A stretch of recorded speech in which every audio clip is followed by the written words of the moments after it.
अस्सलामुअलैकुम my YouTube family, कैसे हैं आप सब लोग। आप सब लोगों को वेलकम टू किचन एक्सप्लोरर। और आज हम रमज़ानों के लिए स्पेशल से कबाब्स बनाएंगे, जिसे मैं मिनी लोफ कहूँगी, जो बहुत ही टेस्टी होते हैं और इसे आप फ्रीज़ कर कर भी रख सकते हैं। तो बस थोड़ा सा इंग्रेडिएंट्स को देख लेते हैं। बहुत टेस्टी होते हैं, इसलिए थोड़ा सा इंग्रेडिएंट्स ज़्यादा भी हैं और मेहनत भी है। मैंने लिया है हाफ kg मिन्स। अच्छा, मैंने क्या किया था, मैंने गोश्त लेकर इसे खुद ही वॉश करने के बाद मशीन से मिन्स कर दिया है, बहुत बारीक सा कर दिया है। गोश्त को मैंने काफ़ी देर तक स्ट्रेनर में रखा था और इसके बाद मैंने इसका मिन्स किया। इसके बाद हमें इसको वॉश नहीं करना है। इसमें हमें क्या क्या चीज़ें चाहिए। Measuring half cup breadcrumb, 1 medium size lemon का juice, 1 tablespoon chipotle sauce, 1 tablespoon mustard sauce, 2 eggs, 2 मैंने मीडियम साइज़ के एग के साइज़ के अनियंस लिए थे। इसे मोटे वाले ग्रेटर से ग्रेट किया है और इसका पानी निचोड़ दिया है। अब इसमें कोई पानी नहीं है। 1 टीस्पून कुटी हुई लाल मिर्च, 1 teaspoon garlic powder, 1 teaspoon salt, 1 teaspoon BECIL, dry BECIL, 1 teaspoon white paper and handful coriander. Handful consider कर ले या मेजरिंग हाफ कप कर दें, राइट, बारीक काटने के बाद। अच्छा, बाकी हमें जो इसकी स्टफिंग रेडी करनी है, स्टफिंग के लिए जो है वो मेरे पास है 1 टेबलस्पून फ्रेश गार्लिक का paste, no ginger, 1 teaspoon black pepper, 1 teaspoon salt, mozzarella and cheddar cheese grated है, एक पूरा येलो वाला बेल पेपर लिया है मैंने और एक पूरा रेड वाला बेल पेपर लिया है। और अराउंड मैंने लिए हैं 7 to 8 मशरूम्स थे, ये वाले। इसे मैंने बारीक कट किए, बहुत बारीक भी नहीं किए, तो आपको दिखाने के लिए रखे हैं। अभी इसकी स्टफिंग हम थोड़ी ज़्यादा करते हैं, थोड़ा सा थिक होता है, राइट, एक लोफ की तरह का दिखेगा। तो अगर एक बंदे ने अफ्तार में एक कबाब भी ले लिया ना, तो बिल्कुल गुड इनफ है उसके लिए। मतलब इतना ज़्यादा ये मैं कहती हूँ कि जल्दी पेट भर जाएगा।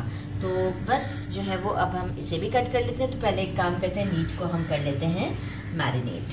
तो उसे मैरिनेट करने के लिए मीट में मैं डाल रही हूँ, हैंड्स अच्छे से वॉश कर लीजिएगा, कुछ गिरे ना मुझसे, ऐसा हो नहीं सकता।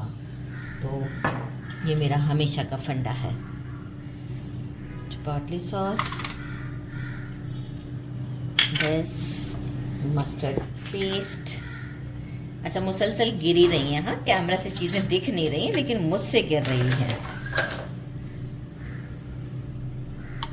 बड़ा क्लीन करना पड़ता है वीडियो के बाद किचन को, और विदाउट वीडियो अगर शूट करें तो लगता है इजी है, तो वाकई ही ये काम काफ़ी डिफ़िकल्ट है करना। तो यहाँ से मुझे साइड से थोड़ा सा कुछ निकालना पड़ेगा, कोई मेरी ही चीज़ गिर गई है, राइट। इन सब चीज़ों का भी ख्याल रखना पड़ता है, अनियन और ये सारे चीज़ें जो मैंने एक प्लेट में निकाल के रखी। ज़बरदस्त। अब हम क्या करेंगे, हैंड्स हमारे वॉश ही हैं, अच्छे से इसे एक मिक्स देते हैं और आपको शो करते हैं। ऑयल गरम कर दिया है और हम सिलेंडर पर काम कर रहे हैं, गैस नहीं है। सौटे करते हैं इसे। अच्छा, साथ ही में हम क्या करेंगे, मशरूम्स जो हमारे सारे कट करके रखे हैं वो भी ऐड कर देते हैं। अब हम इसे अराउंड 1 मिनट तक के लिए कुक करते हैं। मशरूम पे थोड़ा सा आपको फील होगा गोल्डन मार्क्स आ जाएंगे इसे फ्राई करते वक्त। अराउंड मुझे लगे हैं 3 मिनट। अब हम क्या करेंगे, येलो बेल पेपर। अच्छा, ये इसकी जगह पे मैं आपसे कहूँगी कि ग्रीन वाला नहीं यूज़ कीजिएगा, इनका फ्लेवर चेंज आता है।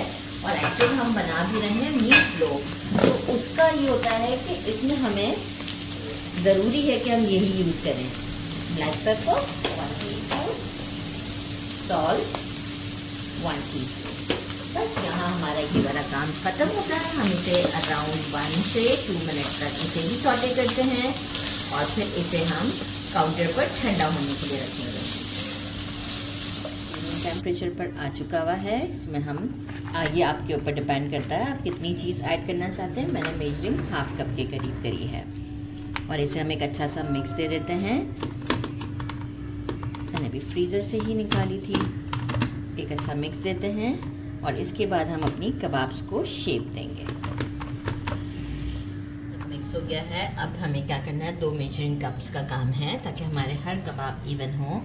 मेजरिंग हाफ कप जो है वो हाफ कप जो है वो मैंने लिया है मिन्स का।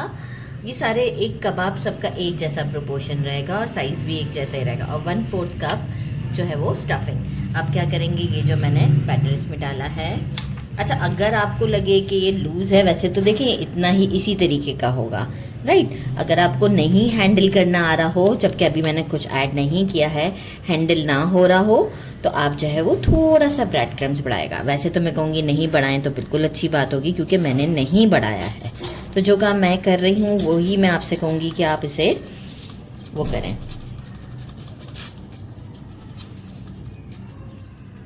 ये देखें, इस तरीके से मैंने इसे लंबाई में फैला दिया है। अब क्या करेंगे, स्टफिंग को मैं बिल्कुल सेंटर में नहीं डाल रही, थोड़ा सा साइड करके डाल रही हूँ और इसे ऐसे एडजस्ट कर देते हैं। बहुत डिफ़िकल्ट नहीं है, आपको ऐसा लग रहा होगा डिफ़िकल्ट है, लेकिन जब आप खाएंगे ना तो नो डाउट सारी डिफ़िकल्टीज़ भूल जाएंगे। अच्छा, अब मुझे कैमरे का एंगल कुछ प्रॉब्लम तो कर रहा है, राइट।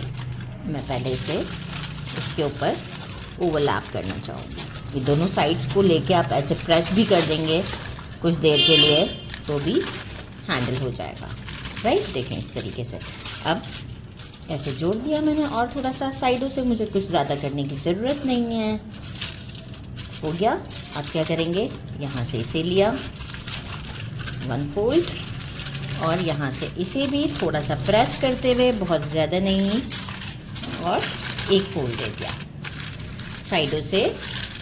यहाँ पर हम एक बार देख लेंगे कि कबाब हमारे किस तरफ हैं, राइट। यहाँ से मैंने ये देखें इजी ट्विस्ट कर दिया। यहाँ से भी देख लेते हैं एक बार, ऐसा ना हो ना कि हम कबाब को ही ट्विस्ट कर दें। यहाँ देखें, इस तरह करके देख लेंगे एक बार एंड देन फिर ट्विस्ट। अच्छा, अब आप जितना अच्छे से ट्विस्ट करेंगे ना, बहुत ज़्यादा भी नहीं कर दीजिएगा कि पता चला गड़बड़ हो गई, तो ये क्या होगा, अपने आप को टाइटन कर लेगा। इसके बाद हम ये परे सारे रेडी करते हैं, इसके बाद का प्रोसेस आपको बताते हैं। तो हमारे ये 7 लोव्स रेडी हुए हैं और इसे मैंने स्टीमर में रख दिया है, मतलब नीचे थोड़ा सा पानी भरा है और ऊपर एक जाली सी रख दी है और पानी का कांटेक्ट जाली के साथ नहीं है, राइट। पानी काफ़ी नीचे है। लिड लगाकर मीडियम से लो फ्लेम पर 20 मिनट तक हम इसे स्टीम देते हैं। 20 to 25 मिनट तक का स्टीम दे दिया था। इसके बाद मैंने इसे बिल्कुल बाहर निकाल के रूम टेम्परेचर तक का वेट किया। फ़ौरन नहीं खोलना है, रूम टेम्परेचर पर बिल्कुल आने दें। अच्छा, आप चाहें तो इस टाइम पर भी इसे, मतलब रूम टेम्परेचर के बाद भी आप इसे फ्रीज़ कर सकते हैं और आप इसे खोल भी दें और किसी कंटेनर में डालकर भी इसे फ्रीज़ कर सकते हैं। फिर जब हमें इसे शैलो फ्राई करना होगा तो हम उस वक्त भी इसे फ्रीज़र से बाहर निकाल सकते हैं, कोई प्रॉब्लम नहीं आती है इसे। ये देखें, बस जेंटली हमें इसे निकाल लेना होता है। अब हम क्या करेंगे, मैंने क्या किया है कि 2 पहले ही खोल लिए थे और ये देखें 3, तो अभी हम 3 फ्राई करते हैं, बाकी मैं फ्रीज़ कर देती हूँ। तो नॉर्मली होता है कि जितना हमने खाना है उतना फिर हम फ्राई करते हैं, तो मैं इसी के साथ ही इसे फ्रीज़ करना चाहूँगी ताकि और अच्छा रहेगा कि ये सेफ रहेंगे, राइट। तो अभी हम इसे शैलो फ्राई करते हैं, तो चलें जी पैन की तरफ चलें। तो मैंने मीडियम रखा है, पैन को अच्छे से गर्म कर लिया है। शैलो फ्राई के लिए बस थोड़ा सा ऑयल ऐड किया है। मेक श्योर कि ऑयल अच्छे से गर्म होना चाहिए। इसे उलटते पलटते हुए हर साइड से हम इसे थोड़ा सा गोल्डन शेड दे देते हैं। तो इसलिए मैंने इसके लिए 2 ये रख लिए हैं। पहले एक साइड को डन करते हैं और फिर हम पलटते हैं और आपको शो करते हैं। देखिए, इस तरह टर्न करते हुए सबको मैंने अच्छे से फ्राई कर लिया है। अच्छा, आप चाहें तो डीप फ्राई भी कर सकते हैं, लेकिन ये रमज़ान के लिए तो मैं इसलिए चाह रही थी कि बहुत ज़्यादा फिर ऑयली भी ना रहे।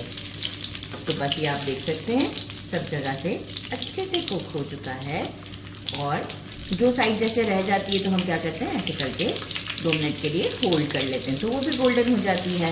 और ऑलरेडी ये स्टीम में कुक हो चुका हुआ है, तो हमें कोई टेंशन नहीं है कि हमारा मीट नहीं कुक हो रहा। तो बस अब हम इसे निकालते हैं प्लेट में, और देखें इजी टू हैंडल है, तो बस प्लेट में निकालते हैं और इसे आपको कट करके बताते हैं। मैंने इसे डिश आउट कर दिया है, आप इसकी लुक चेक कर सकते हैं, सेंटर से कट कर दिया है और ये इतना सॉफ्ट है कि मैं आपको क्या बताऊं। एक मायो डिप लगा दिया ऊपर, बाकी मैं इसे केचप के साथ ट्राई करती हूँ और आपको टेस्ट करके बताती हूँ।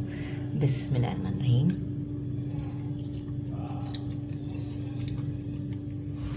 आउटस्टैंडिंग, बहुत डिफरेंट टेस्ट है एज़ कम्पेयर कि हम जो फ्राइयाँ बनाते हैं, वो भी अपनी जगह पर है, लेकिन ये अगर आपने किसी को बना के खिलाया तो this is something very special. ये आप लोग चेक कर सकते हैं कितनी ज़बरदस्त है। ज़रूर ट्राई कीजिएगा, मेरे चैनल को लाइक और सब्सक्राइब करना नहीं भूलिएगा। अपना ख्याल रखिएगा। अल्लाह हाफिज़।